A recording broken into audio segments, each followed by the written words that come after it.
오늘 아침을 여는 말씀은 창세기 45장 4절에서 5절 말씀입니다.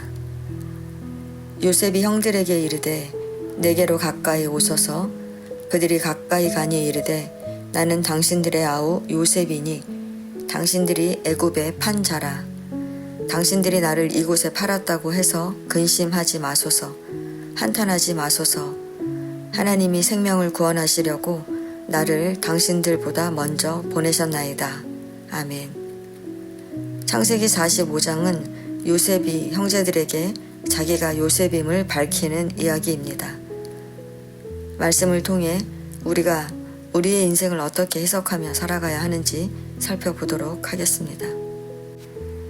본문 1절은 요셉이 시종하는 자들 앞에서 그 정을 억제하지 못하여 소리질러 모든 사람을 자기에게서 물러가라 하고 그 형제들에게 자기를 알렸다고 말합니다.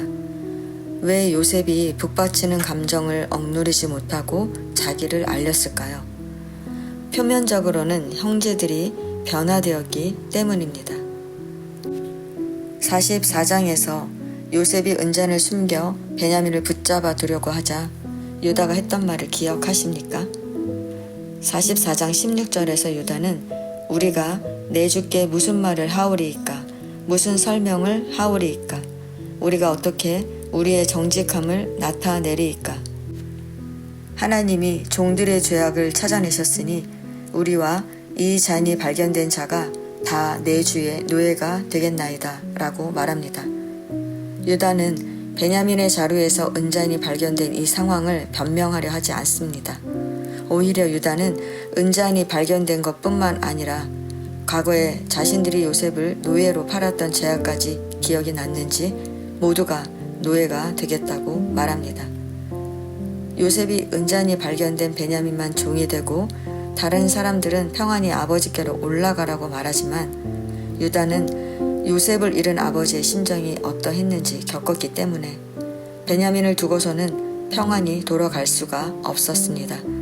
그래서 유다는 자신이 베냐민을 대신해서 종이 되겠다고 말하는 것입니다. 이러한 유다의 모습은 과거에 요셉을 노예로 팔았던 형들의 모습이 아닙니다. 자신을 희생해서라도 아버지와 베냐민을 살리려는 유다의 변화된 모습에 요셉은 북받치는 감정을 주체하지 못하고 자기가 요셉이라고 밝힌 것입니다. 그러면 요셉이 자신이 요셉임을 밝히는 진짜 이유는 무엇입니까? 우리는 요셉이 형들에게 자기가 요셉임을 밝히면서 하는 말에 주목해야 합니다. 요셉은 형들에게 당신들이 나를 이곳에 팔았다고 해서 근심하지 마소서, 한탄하지 마소서. 하나님이 생명을 구원하시려고 나를 당신들보다 먼저 보내셨나이다 라고 말합니다. 이 말의 뜻은 무엇입니까? 첫 번째는 내 인생의 주어가 내가 아니라 하나님이라는 것입니다. 우리는 내가 열심히 노력해서 인생을 만들어 간다고 생각합니다. 그래서 현재의 삶뿐 아니라 미래의 삶까지도 내가 계획하고 준비하며 살아갑니다. 어디 내 인생뿐입니까? 자녀의 인생도 부모인 나의 경험과 정보를 바탕으로 계획하고 이끌어 가려고 합니다. 그러나 본문은 하나님이 내 인생의 주어라고 말합니다. 즉, 하나님이 내 인생을 주관하고 계신다는 것입니다. 그래서 요셉은 형들이 나를 판 것이 아니라 하나님이 나를 보내신 것이라고 자신의 인생을 해석하는 것입니다. 두 번째는 내 인생에는 분명한 하나님의 목적이 있다는 것입니다. 보내셨나이다에 해당하는 원어 샬라흐는 하나님의 말씀을 전하기 위해 사자를 보낼 때도 사용되었습니다.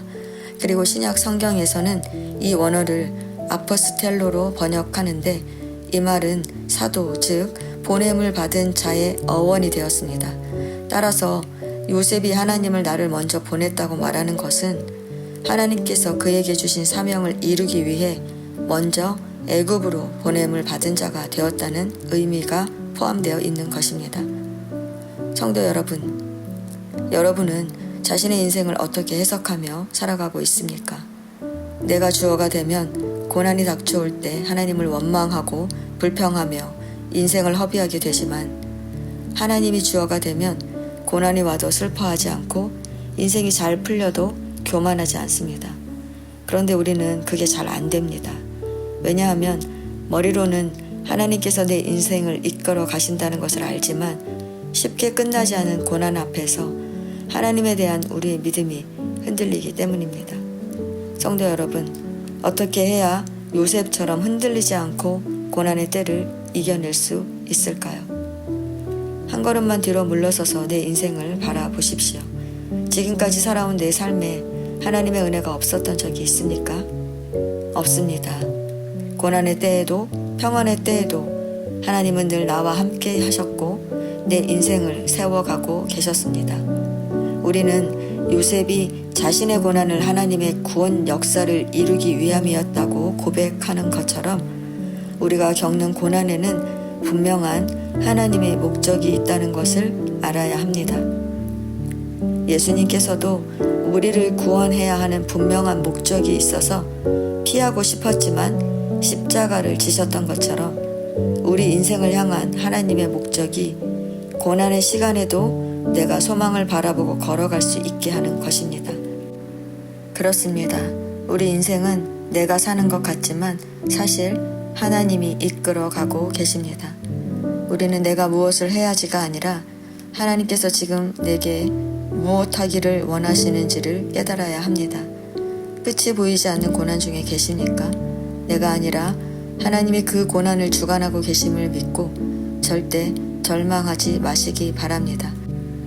하나님께서 하나님의 목적을 이루기 위해 내 인생을 세워가고 계신다는 것을 믿고 요셉처럼 매일의 삶을 성실하게 살아내는 저와 여러분 되시기를 축원합니다.